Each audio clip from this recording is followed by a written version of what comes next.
are at Rutgers University, specifically in the Department of Italian Graduate School. With me is Umberto Mariani. He's a professor emeritus at the Department of Italian, and he is the editor of the Italian Quarterly. Professor Mariani has published many books in Italian and hundreds of articles on the Italian literature. I guess the tele-viewers must know that in the past I have followed some of your courses in the graduate school. So we are acquainted with one another, and I'm glad to be here today. I also want to say that the classes that I took are still very vivid in my mind, and thanks to your highly care for the students and for the teaching of the Italian literature. But today we are here for talking about the magazines, the Italian journals. You know, recently I read that Rutgers has become one of the 10 largest universities in America that is excellent in sports and academics. They say sports first and academics second, but still they are, it's important they are academics. Now, as far as I am concerned, the Italian department was at the top and in an excellent place, even in the 70s when I attended school. So maybe we can talk a few minutes about the Department of Italian. Is that in the same shape? Can we say that the Italian department here is can rank the top, excel in the top 10 nationally, well, as far as the classes are concerned, and the quality of teachers? Yeah, the Italian department, and especially of the Italian department, the graduate program in Italian, which between the 60s and the 90s has produced quite a number of PhDs that are now scattered all over the country, teaching in practically almost every university of the country.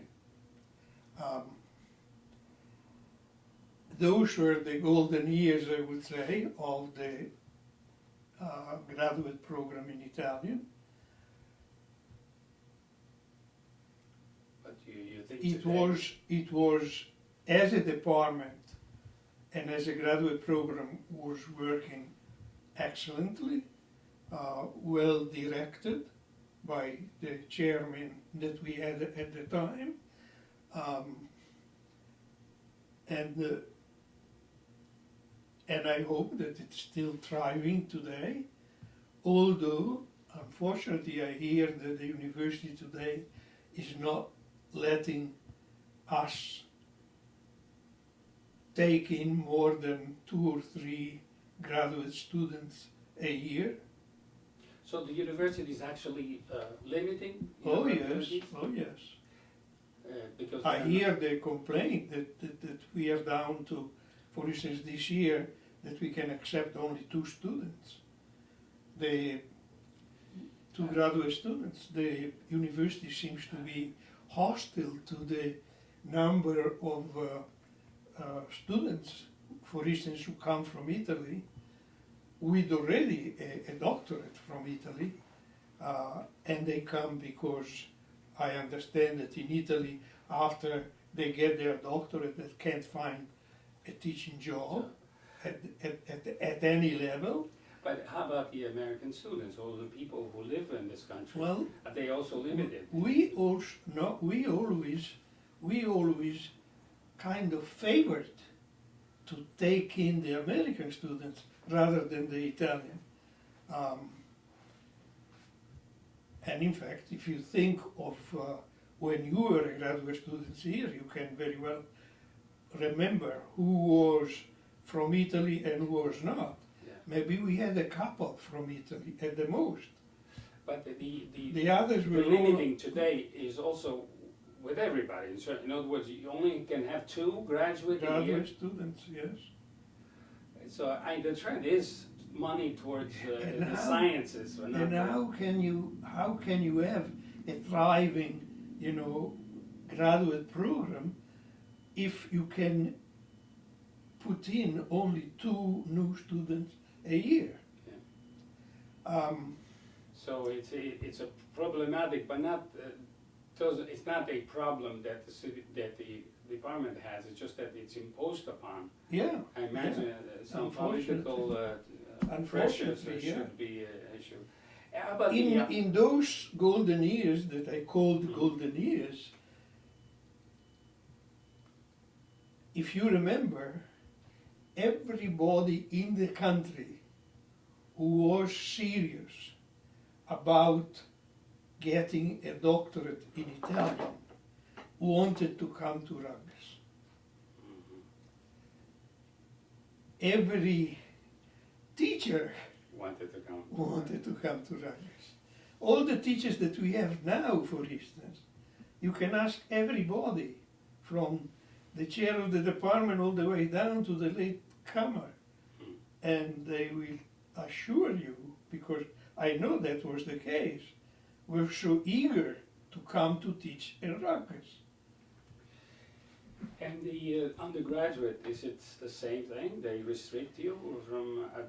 No, I don't Getting- think I don't think that at the undergraduate level we are in that situation. That is, we are competing with other departments, language departments, German, French, Spanish, but especially French and Spanish. But is the French and Spanish have always been our traditional rivals, because we also used to be a Romance language department before we became an Italian department. But the registration is still No, good, or it's still good. not diminished in Still any good. sense? It's Yeah. still good. Have you heard of the AP program in Italian for high school students, that if they take that course, basically don't have to take any college College. courses? Is that something detrimental to college level? I don't think it's detrimental. I always thought that the more people took courses in advance, especially in high school, the more thriving the program at the university would be. And that has always been, in fact, the advantage of Spanish and French. Because you had people, for instance, when we started the Urbino program and so on, we had to make sure that the people who went to these programs already had some advanced position with the language. Now, the French people never had this program. They had people coming out of high school. But there was a time when basically people in high school did not study Italian, so Italian Americans, French, of course. German Americans, That's what I am they saying. would take Italian. That Spanish and French were very popular in high school even back then. When I started teaching at Rutgers, I remember asking people, you know, who were coming here and were eager to study Italian, why didn't you do something in high school? And they say it wasn't popular in high school. But my study Italian. issue is that if a student does not have to take any foreign language courses at the college level, then they would go in other, obviously, sciences and other things. That My answer want to to. that instead is that if students have started at least to have Italian 101, 102 in high school, you can be sure that they will enrich the Italian So program your conclusion, at the university your level, conclusion is as they do with French and Spanish. So your conclusion is that AP program does not affect negatively No, to it the affects positively. positive. That is a good to It's do. out of those students that we get advanced, that they come to the advanced courses, and eventually they will become majors. I see. But they could avoid, because there are many people who will Well, avoid. some of them will not be interested in languages at all, and so they will avoid it. But usually, as I said, it is the other way around. That One if other- they have taken some courses at the high school level, they will be interested in pursuing some. One of the programs that this department has, obviously, is the Urbino program. Is that still active? Oh yes, So this would not, interest the not students. only it's active, but it is actually thriving. Yeah. So a student that comes here will. And so far, it has made some money for the department to publish Italian Quarterly. How do you like that? We have never had any financial problem with publishing Italian Quarterly because of the Urbino program. Talking about the Italian Quarterly, I believe that the Italian department at Rutgers has become a mecca for the publishing of Italian research papers and publications. Is that true, or how much of it is true? I know you yourself are the editor of Italian Quarterly. There's also the La Fusta, which was been part of this department for many years. And if I'm not mistaken, you were also editor of the NEMLA publications. So For more than 20 years. for more than 20 years. But I have some correction to make Yeah. for you. And first is that I am not the editor of Italian Quarterly. I've never been the editor of Italian But Quarterly. I see you. I am the editor for production of Italian Quarterly. Italian Quarterly, if you read the Yeah, editorial page, I will claim to not have an editor. We never wanted an editor because we know that if you designate an editor for a magazine, for a journal, the rest of the department doesn't help. will not help. So, Oh, he's the editor, let him do the work. so So when we got this journal, we decided that this was definition. It was the journal of the tenured faculty of the Italian department. I see. So every tenured faculty member is part of the editorial board. Now the editorial board has a chair for functioning purposes, right. but only for functioning purposes. It doesn't have But to all be. the editors are editors, and all the tenure member are editors, and all the tenure member, in fact, are in charge of doing something like soliciting the essays from the people that they know and they have reports with, from reading and approving or disapproving the articles, Mhm. and And since when you've been publishing this journal here at Rutgers? oh, we got it in we got it 2 years earlier, but our first issue was 1980. 1980. So it has been Now, 33 years now now. this is a well-known journal of literary criticism, so I imagine it adds to the prestige of this department. Of course, that's why we got it. That's why you got it, that's why you're working hard Yes. on it. Now, I can see, I obviously have been receiving copies of your magazine, of journal for some years.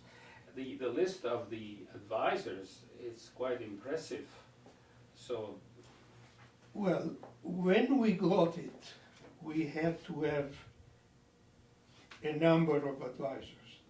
At that time, among our faculties, there were people who had friends here in America, people who had friends in Italy, so you will see names like Raimondi and so on, with whom previous faculty members had very close reports and so on.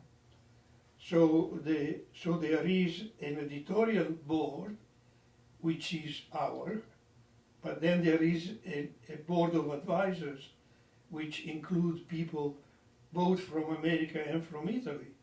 I don't know, people like Freddy Chiappelli and so on, who were out in California Yeah. at the time, were among our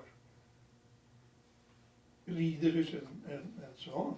And the publication has had some success. Obviously, you have it since '80, which is over 20 years. Yes, yes. Yeah, and the publication obviously was done at the time in hard form paper, but now the future seems to be changing to electronics. I don't know, the tendency is that. Yeah. Do you think that the publication of research papers in writing, in hard paper, and will still there be some need for it, or you feel that there is no such need? I personally feel that there is still need for it. People who publish their research papers in a magazine like this, in fact, are very eager to get, a number of reprints to distribute to friends and neighbors and so on.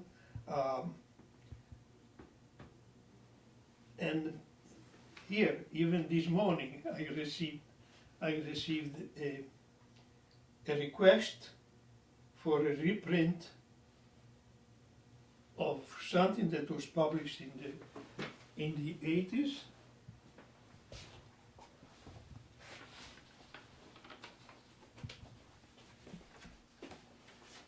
I see. Something, an essay on Calvino's Città Invisibili.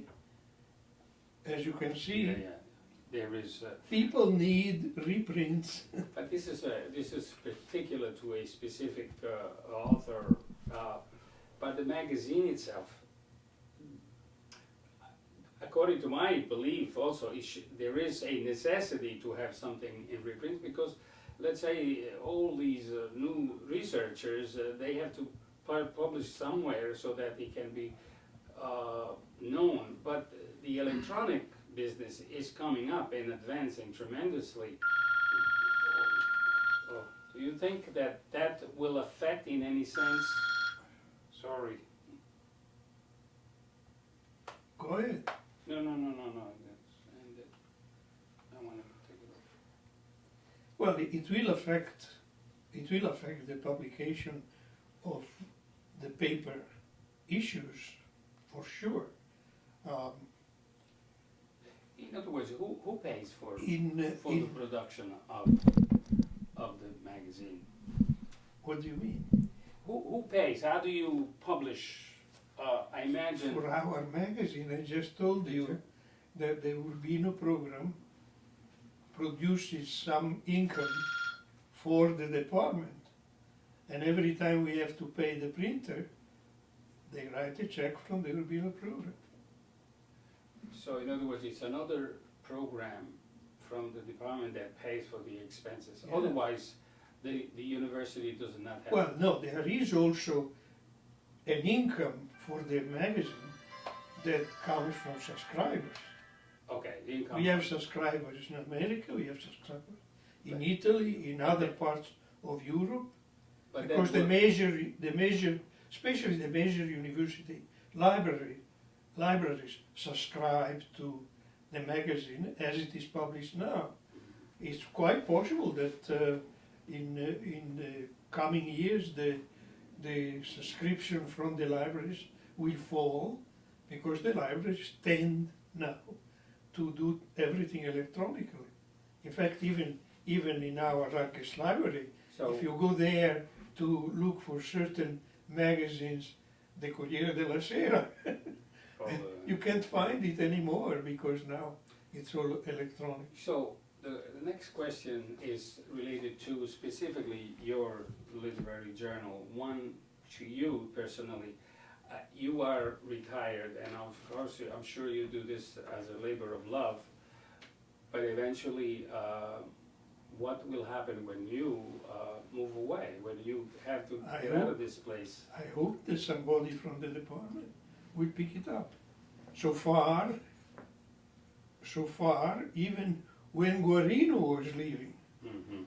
and he asked around, there were people who are now in the department who expressed interest in working on the thing, except they never showed up in here. Uh-huh. Well, probably they want to be in charge before they take over. But It's quite possible that that is the case. now the But question, as I said, our journal, as a principle, didn't want to have an an editor. editor, so therefore it may be a problem, but at the same time, it guarantees a participation A from continuity. Yes. continues like this. Yeah. But has your department or you yourself thought about the possibility of turning this also into electronic format? Oh, there has been discussion and there has been indication that eventually we will, but we haven't progressed to So that, to make that point. close to that step. I think. I'm Yes. sure that eventually will be done. Yeah. Now, you have another journal here, the La Fusta, Yes, we have La Fusta. which was published even before you had the Italian Quarterly. Yes. Could you tell us something about La Fusta? Well, La Fusta was an enterprise of the graduate students, especially of you. In Well- fact, you can consider yourself a founder. I think it says so, in Yeah, fact, it does say on so. La Fusta. But I It have to says say, I that have to be Vito De honest, Simone was the founder. I was the founder, but at the same time, there were few students who helped and contributed. Yes. For I example, even Professor Alberto De Vivo, at that time was a student. Well, Maria, I remember how Joanna much. Jeffries. Yeah, I remember how much you people bugged me Yeah, when you were planning on it. yeah. In fact, In fact, and I have the first edition of that magazine, of that journal, and you participated also here. You cannot deny, for example, the style of La Fusta was done by you, the design here, and some of the designs inside, which will be shown, you had some designs participated. yes, yes, Yeah, you see this? yes. So you were very active with us, and probably was due to your interest in the magazine. Yeah. That we were successful. I wouldn't say that I was interested in the graphic appearance Of course. of the magazine, No, you participated but, also with an but article. it was the question of the discussion of what to do, etc. I participated with that article also because I think that most of the material needed some uplifting, Uplifting. and therefore But it is still being published today. it's still being published, And especially today because the graduate students, you know, the group that you belong to, as it evolved, became interested in having this kind of congress or convention every year, organized by the graduate students, and they have therefore an influx of material every year that is guaranteed to fill at least one issue, if not two, of La Fusta. So in other words, it publishes the proceedings, of the conference, that especially they of themselves. they But themselves- not only though, not only. There are also other contributions that have nothing to do with With the conference. the proceeding of the conference. And sometimes they do one issue on the proceeding of the conference and one issue of the material that they have lying around So what is that the have been accumulated during the previous year or two. now you did not They say, have published some of my translations but not of only. Emily Dickinson, etc. So, In that way, that is, by putting it into the issue that was not exclusively so publishing in a the- way, this journal, in a way, fills a space that probably doesn't exist in any of the other university, in which the graduate student is the participant, is the contributor, the publisher. There used to be at UCLA before we became important as a graduate program. At UCLA, the graduate students were publishing something similar. Mm-hmm. That was almost exclusively the product of scholarly activity of the graduate students there. When the names don't come Mhm. easy to me anymore. Freddie Cappelli was teaching there. What was the other? But what happened to that journal? I think it inspired the beginning of the publication of Italian Quarterly. Quarterly. Oh wow. Well, It inspired. It wasn't it. I see. In fact, Italian Quarterly didn't So change the name. developed etc. it was taken away from the graduate students. from It the became graduate students. it became a more Well, professional. obviously, as that particular body of graduate students were very intellectually very active and very volcanic, let's I say, see. But the purpose- kind of quieted down. Somebody in the faculty, Speroni and Golino, decided to publish Italian Quarterly. I see. So it comes. And- what is the difference that is between then the Italian Quarterly and the La Fusta? The functions, are they different? Oh yeah, they are They different. serve in different the- functions. Well, some functions are similar in the sense that once in a while people decide, especially we faculty, who are forbidden to publish essays in Italian Quarterly because it is of our department. So sometimes when we have something, You contribute. we also contribute to La Fusta, as you remember, I did with the very first issue.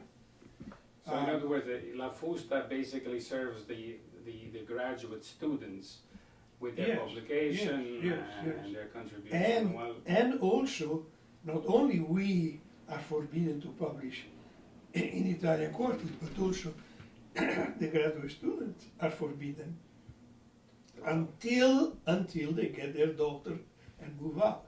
I see. And the NEMLA, what is the NEMLA anyway? Well, it was passed on to me by the editor, by the then editor. So why during the more than 20 years that I was the editor, I was responsible for everything, including the financial burden of it. So, in a sense, in conclusion, you could say that the Department of Italian, the Rutgers, is a top department that can compete with any other department in the USA. For Italian, For Italian, definitely. and also For to attract Italian, students. it is still, I think, a center of attraction, and I hope it will continue to be a center of attraction.